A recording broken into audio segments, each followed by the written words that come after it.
Brian Macbeth Classic Sounds.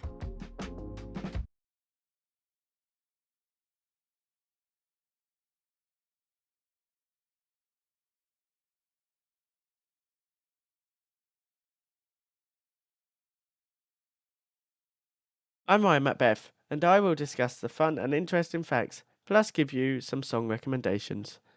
So first up, it is Interesting Facts.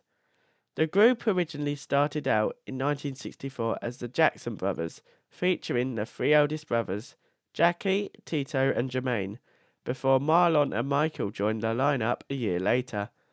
Tito Jackson got his start in secret by sneaking into his father's room to play Joe Jackson's forbidden guitar, which Joe only discovered after Tito broke a string. They won their first major talent competition in 1967 at the legendary Apollo Theatre in Harlem, a crucial victory that caught the attention of major record label scouts. Motown Records founder Berry Gordy originally rejected the group after their first audition tape, but changed his mind after being completely blown away by their live performance at a benefit concert.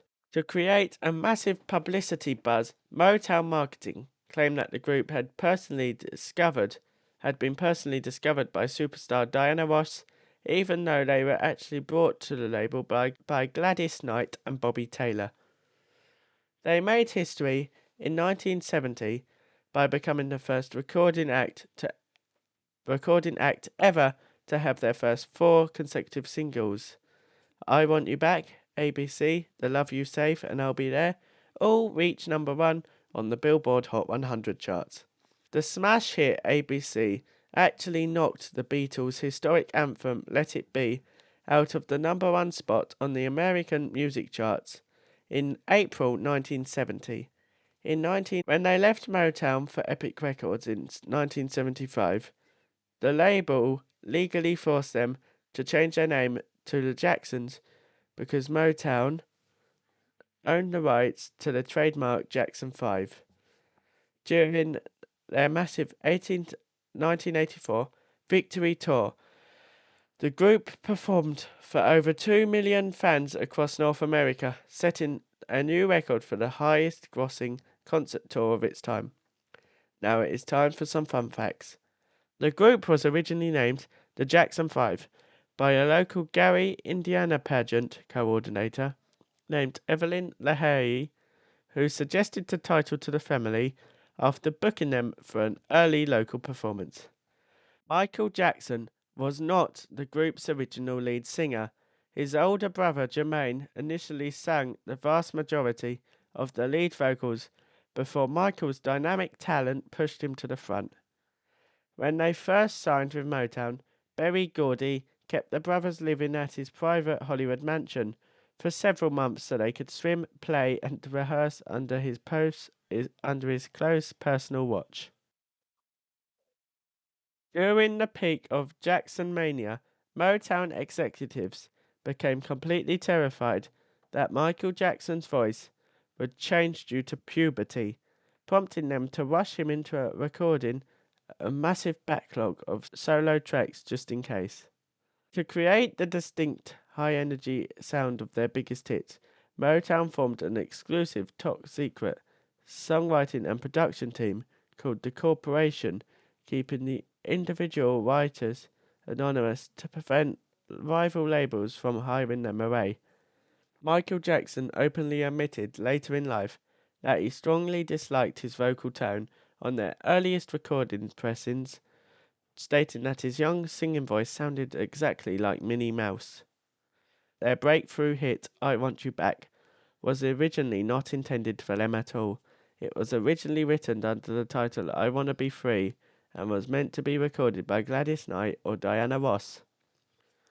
While filming their famous live television special Going Back to Indiana in 1971, Jackie Jackson had to power through the entire dance routine while secretly nursing a severely broken knee.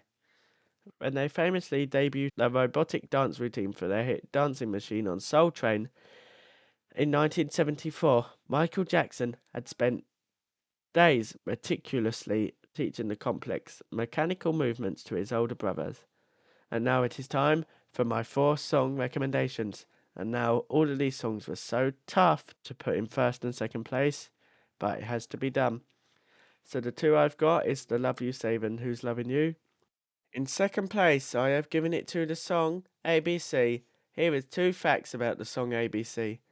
The smash hit ABC was specifically written by the Motown production team to exactly mirror the musical structure, high energy groove, and vocal styling of the group's previous #1 single, I Want You Back, a deliberate strategy to guarantee back to back chart success. Here is the second fact.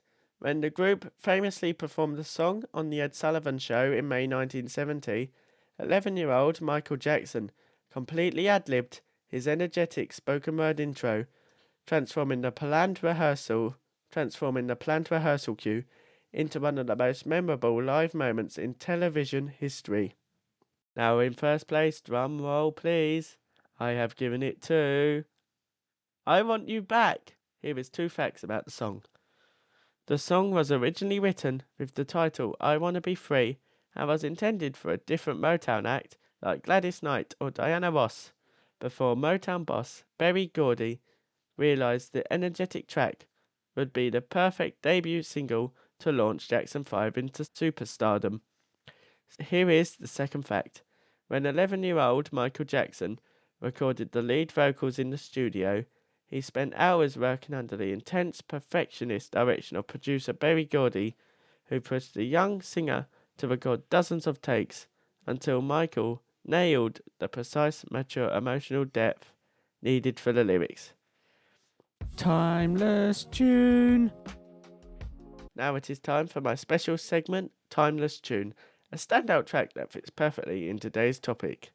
Now, I know this song is by the Jacksons and not Jackson 5, but it was too good to leave out, so the song I have chosen is Blame It on the Boogie by the Jacksons. I chose this song because it is a great song by a legendary band with iconic and fun lyrics which are so easy to dance to. I would definitely recommend this song for you to add to your playlists. Make sure to submit your song requests for the other special segment from your speakers coming soon. That's it for today's episode of Ryan Macbeth Classic Sounds. Thanks for hanging out and discovering some cool facts and tunes with me. If you enjoyed it, be sure to subscribe so you never miss a classic moment. Got a favourite artist or song you want me to cover? Drop me a message, I'd love to hear from you. Until next time, keep the music playing. Ryan Macbeth Classic Sounds.